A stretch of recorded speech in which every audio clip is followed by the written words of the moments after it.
In front of me is Sony Xperia 5.4 and today I would like to show you how you can resize font on this device.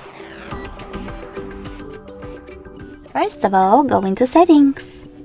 Now you need to scroll down and tap on display.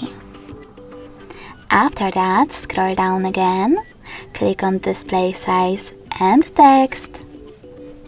And lastly, swipe left or right on this slider in order to adjust your text size. When you're ready, go back.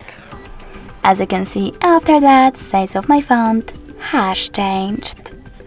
Thanks so much for watching. If you enjoyed this video, leave a like, comment and subscribe. Bye!